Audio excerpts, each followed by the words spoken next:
It swept across a lot of people dealing with a lot of the same. And, you know, the bullseye really was kind of Paducah, Kentucky, down to Memphis, in through parts of Arkansas.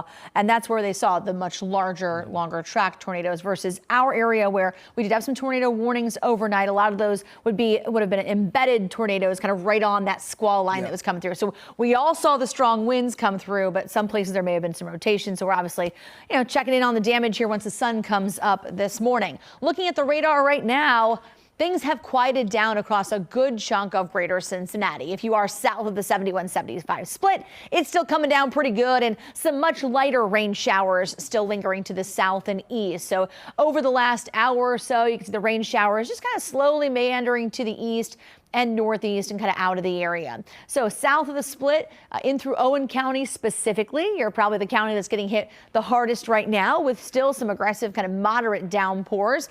So that'll be the case if you're jumping on 71 or 75 south of the split. You've got steady rain. Some lighter rain showers in through Falmouth, and then we head back into portions of Brown County.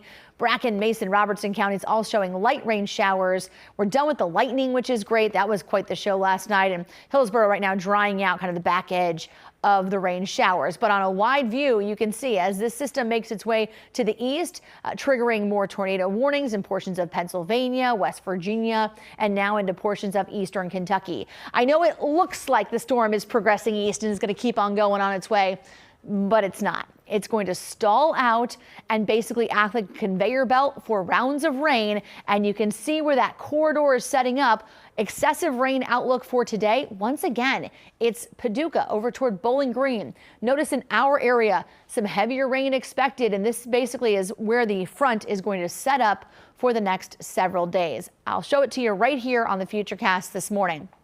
Basically between now and Sunday morning, if you're headed out the door, plan on getting wet. Now, there will absolutely be breaks in the action, but timing it out is definitely a day-by-day experience for us. So as we take a look at the Futurecast this morning, that front basically becoming a stationary boundary draped across our area, and then the rain shower should fade as the sun comes up towards the 7 o'clock hour.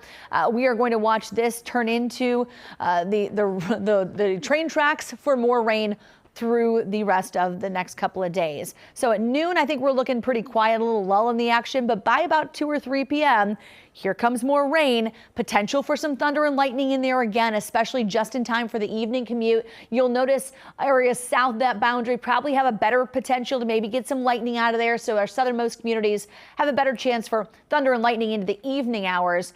We'll watch more rain pick up again overnight. And a lot of this is trending with the nights being the wettest time frame. So some heavy rain while you're sleeping tonight.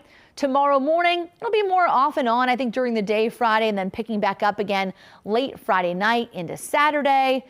Saturday night into Sunday morning is probably the most intense batch of rain that we're expecting before this thing finally gets a move on and moves out of the area. So as far as how much rain we're going to get between right now and Sunday, most places are still going to pick up an additional 3 to 6 inches. Some spots could see an additional 7 inches of total rainfall. Of course, all of that has to go somewhere, right? And in some cases, it will be your basement. In some places, it'll be standing water on the roads. Flood watch continues through Sunday morning. And because this is over such a large area, eventually it all makes its way to our local waterways. You're going to see the Little Miami and the Great Miami jumping in river levels today into tomorrow, and eventually the Ohio River. So in a second here, Allison will go over some of the impacts that the high water, as far as our rivers, will go as far as your travels the next couple of days.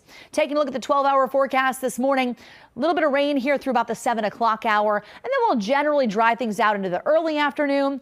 Rain picks right back up again by about 2 or 3 o'clock this afternoon, but we still should make a run at seeing 70 degrees for a high today.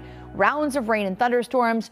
Re-rack that same forecast for us Friday and Saturday and into Sunday morning. By Sunday afternoon, the rain is gone, and so is the warm air. Temperatures will likely be down into the 40s on Sunday afternoon and staying cool in through next week. So let's get over to Allison and talk a little bit more about where along the Ohio River we're going to have some issues. Yeah, your typical spots that we would see in January or February going to be dealing with some issues this upcoming weekend. The only difference is, of course, it's April. So what we're talking about is the Ohio River getting up to 49 to 50 feet throughout the weekend, Saturday and Sunday. That's going to lead to some water covering low areas of Kellogg Avenue, east of Delta Avenue, areas of Humbert Avenue over into the east end starting to flood. And then we're going to deal with some flooding between El Dorado Avenue and the Ohio River.